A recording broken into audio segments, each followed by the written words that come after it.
Thank you. I'm completely humbled to be here, first and foremost because of the people who are being honored today, tonight, this week, hopefully going forward. As the President's Senior Advisor for Human Rights, I should say that I find myself asking, certainly daily and even hourly, as we think about policy choices and decisions, what would Carl do? What would Ned do? Now, usually, by the time I get back to my computer, there's an email or a voicemail telling me what Carl would do. But you know you have become a force of goodness and a force of Washington when you actually, as an institution and as an individual, have become a voice inside the heads of people who live inside the Situation Room. Situation Room is a room with no windows and clocks, and yet there is Carl. These Congresswomen who have just spoken, and it's probably not a coincidence that there are these powerhouse women who've spoken in this powerhouse way on behalf of this issue. Number one, I see why you win your elections. And one of the things that made it so gratifying to sit and hear your words and the force of your convictions is just knowing that you do represent your constituents. This is where the American people are. They are with the people who are the recipients of this award tonight, and it's great to have the voices of the people represented in this building and up on Capitol Hill here beside us. We haven't heard yet from Azar, but all I can say is it takes a very rare individual to become the soul of two countries, and that is what Azar is. So I have come here tonight on behalf of President Obama to honor the remarkable recipients of this award and to convey his deep commitment to democracy and human rights in Iran. Few events in any of our lifetimes have grabbed our imagination or rivaled in importance the spontaneous, self-generated movement for political change that began or manifested itself last summer in Iran. Each of us, for the rest of our lives, will remember where we were last June when the Iranian people demonstrated with dignity and staggering courage. Each of us will remember for the rest of our lives where we were when a people imbued with this rich and proud tradition stood up to claim the rights that they knew were theirs, the right to assemble peacefully, the right to speak and communicate, the right to have their votes counted, the right, as President Obama often likes to talk about, quoting Franklin Roosevelt, to live free of fear and free of want. I personally had just given birth to my first child, my only child, Declan, 6 weeks before the events of a year ago. And I was on leave, sitting in front of the television, helpless and also completely transfixed by the images out of Tehran. I, and I'm sure many of you share this feeling, felt something similar to what I felt in November 1989, watching Eastern Europeans climb a previously forbidding cement wall and shout out to the heavens their hard-won freedoms. Just as I now remind myself, and try to do this as often as I can, of my generation's great fortune to live in a world without the Berlin Wall, I found it thrilling last year to imagine my young son inheriting a world in which the children of Iran would henceforth live with the freedoms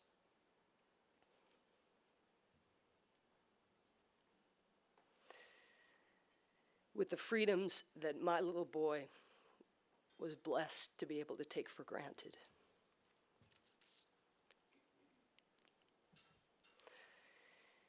All across Iran, in urban hubs and rural outposts, students, construction workers, shopkeepers, lawyers, farmers, parents, teenagers, siblings, cousins, the old, the young, the men, the women, the political, the apolitical, came together, jamming boulevards and country lanes, tweeting or penning old-fashioned handwritten letters to ask for what was theirs.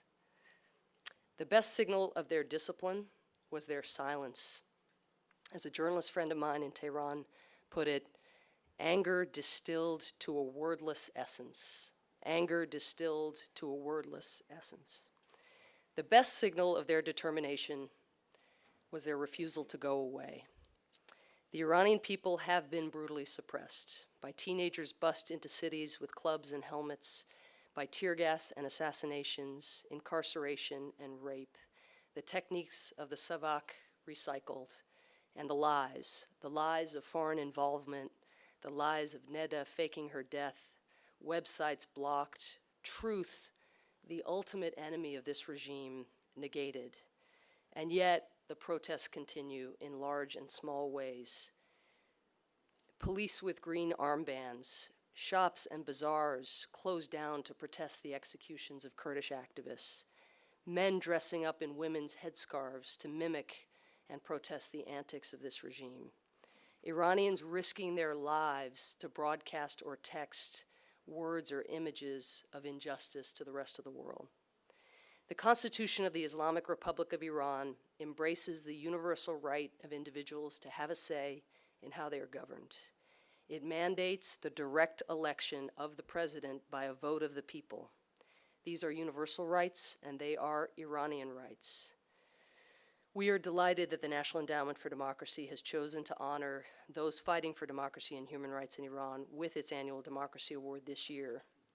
Make no mistake, the spontaneous indigenous movement for human rights and democracy in Iran is not a movement generated here or by anybody else outside of Iran. It is a movement created and fueled by Iranians inside Iran who are frustrated with the actions of their government and who are seeking to exercise their natural-born universal rights.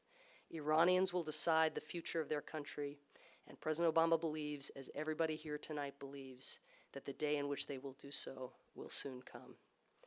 I would now like to read a statement that the President gave me before I came over.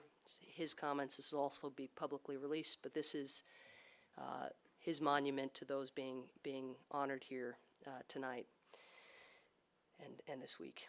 Saturday will mark 1 year from the day that an election captivated the attention of the world, an election that should have been remembered for how the Iranian people participated with remarkable enthusiasm in a democratic process, but which will instead be remembered for how the Iranian government brutally suppressed dissent and murdered the innocent, including a young woman left to die in the street.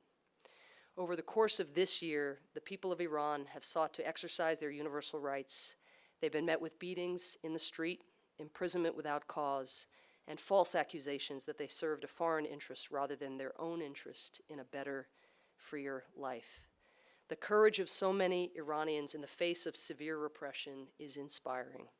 It reminds us of democratic movements that over the years have brought greater freedom and respect for universal rights to every region of the world.